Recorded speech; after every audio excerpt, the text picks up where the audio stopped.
Hi there, it's day 25 of your reset. It's Thursday, and yesterday we looked at chronic cortisol, chronic cortisol, chronic stress, and we touched upon how physical exercise can contribute towards keeping your cortisol levels high, and we're going to be looking at that today. But just in case you've jumped on here on YouTube and you don't know me and you don't know what this is all about, you can click the link in the video notes below and that will take you straight to the page on my website, which explains everything about this 31-day detox and reset for health and well-being forever.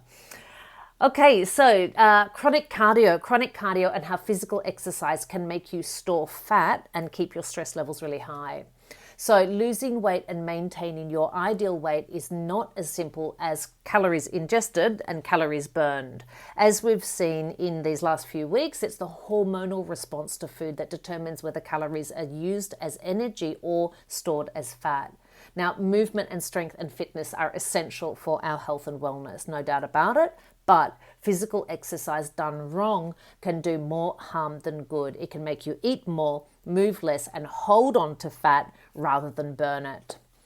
So, physical exercise and chronic cardio. Exercise is important, especially in contemporary culture, whereby much of our life is sedentary. Chairs put us into an unnatural posture with negative physical, metabolic, and hormonal consequences, including, incredibly, chemical changes to the brain that promote more inactivity. We need to move frequently throughout the day, do easy aerobic exercise several times a week. We need to practice physical strength exercises to keep our muscles strong and toned, and we need to take a sprint every 10 days or every 2 weeks for the health of our hormones. These are the movements recommended by the Primal Health Model. Moving and training in this way will help us achieve and maintain our ideal weight as well as an optimal physical form. But if, on the other hand, we adopt a hard training routine, we'll risk putting ourselves into a state of chronic cardio. And this isn't a good thing for many reasons, not just for weight loss and body composition. So what's chronic cardio and why should we avoid it? Chronic cardio has 3 determining factors. Workouts are frequent and of medium to long duration.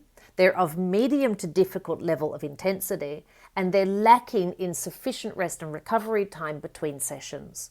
Right? Now, the repetition and intensity of chronic cardio workouts puts the body-brain into a state of high stress. Stress, as we know from yesterday, stress activates the fight or flight mechanism, resulting in the release of cortisol.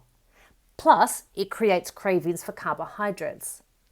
And to recover from the immediate trauma and prepare for the possibility of a new assault tomorrow, the stress hormones promote fat storage and inflammation.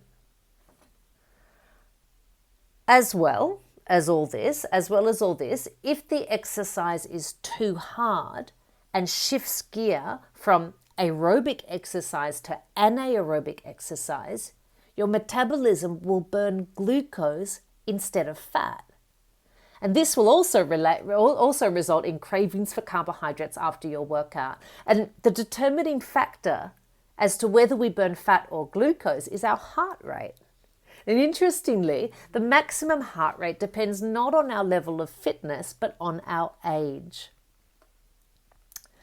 To get the best results from an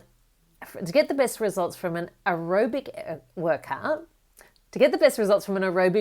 without triggering the fight or flight mechanism, your maximum heart rate should not exceed 75% or 180 minus your age. This is the magic formula. 180 minus your age, known in athletic circles as the Maffetone formula.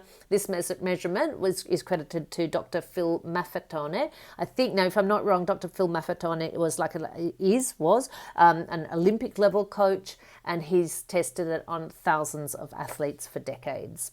So what's wrong with anaerobic workouts? Workouts which are conducted above 180 minus your age are anaerobic. And anaerobic means without oxygen. It means that the difficulty level is high enough to cause an oxygen deficiency. Now, glucose doesn't require oxygen to burn. So anaerobic exercise burns glucose, burns sugar. Frequent and prolonged anaerobic workouts with insufficient rest between workouts become chronic cardio, and they do more harm than good. Okay? So, chronic cardio, right? So it's too much anaerobic, too many anaerobic workouts, right? Chronic cardio, it burns glucose instead of fat, and this effect can last up to 24 hours after training. It causes cravings for carbohydrates, sugar, resulting in insulin spikes and fat storage. It actually programs the body to prefer glucose for energy both during training and throughout the day.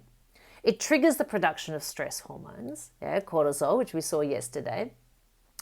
It produces lactic acid in the muscles, which is the burn sensation, compromises the immune system, destroys white blood cells. It raises cortisol levels due to the stress mechanism. It suppresses testosterone levels. It promotes chronic systemic inflammation because inflammation is part of the recovery process. It increases the risk of injury and trauma to the joints and connective tissues. It accelerates aging. It reduces cognitive functions, and it leads to burnout. Yeah, so you can see how you can see how anaerobic workouts that are too frequent are just simply not a good thing. All right, we need to take it easy. Aerobic workouts instead are fantastic. Okay, workouts which are conducted below the 180 minus your age are aerobic. And aerobic means with oxygen. It means that the difficulty level is low enough to use oxygen. Now, fat requires oxygen to burn. So aerobic exercise burns fat. And 2 to 5 hours a week of easy aerobic movement is essential for our health. Okay, so aerobic exercise uses fat for energy, both during training and throughout the day. It doubles your resting body metabolism, all right? So it doubles your metabolism even when you're resting and asleep.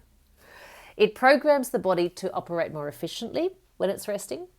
It optimizes cardiovascular function. It multiplies muscle mitochondria. It increases the stroke volume of the heart, which is how much blood is pumped with each beat.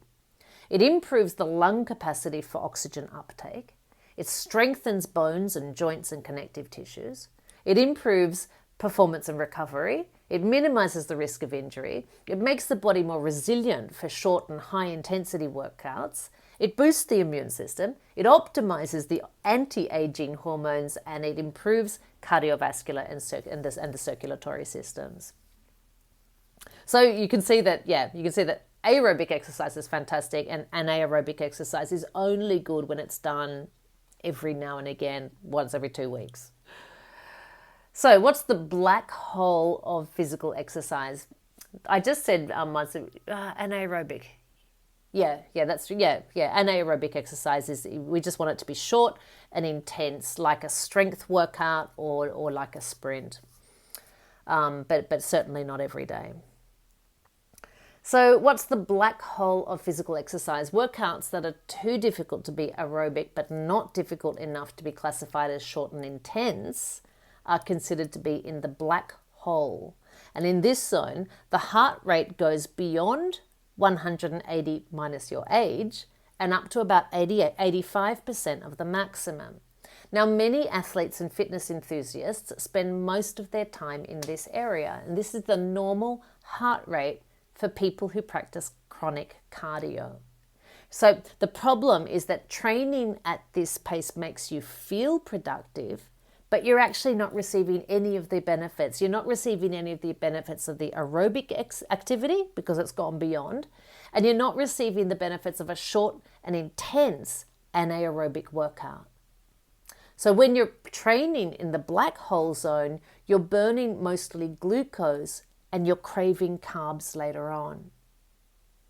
So when people who have been accustomed to chronic cardio switch to easy aerobic exercise, they usually feel that they're not working hard enough to receive any benefit. Yeah, they got in that no pain, no gain mentality. But after just a couple of weeks, they notice an improvement in health and well-being and performance, and in the long run, the benefits accumulate. It's people who are in this chronic cardio black hole zone. They're the people who say, I don't get it, I eat really well and I'm doing lots of exercise, but I can't lose any weight.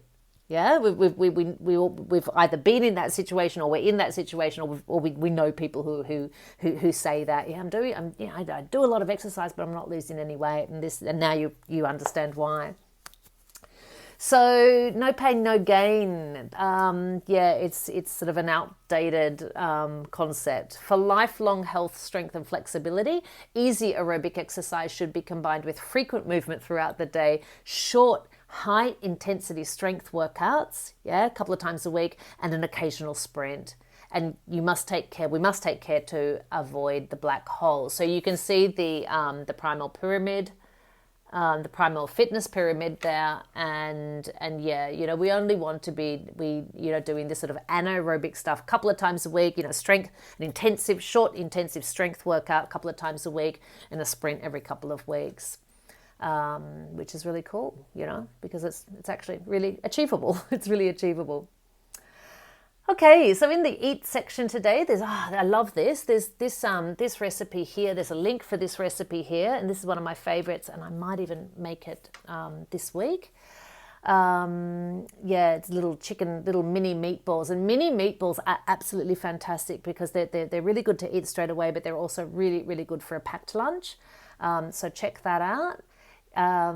There's the movement exercise. The movement section for today is move frequently throughout the day. And in the motivation section, there's a reminder here of how to practice saying thanks but no thanks, and how to resist peer group pressure, right? So this is really important to know how to set your limits, set your boundaries.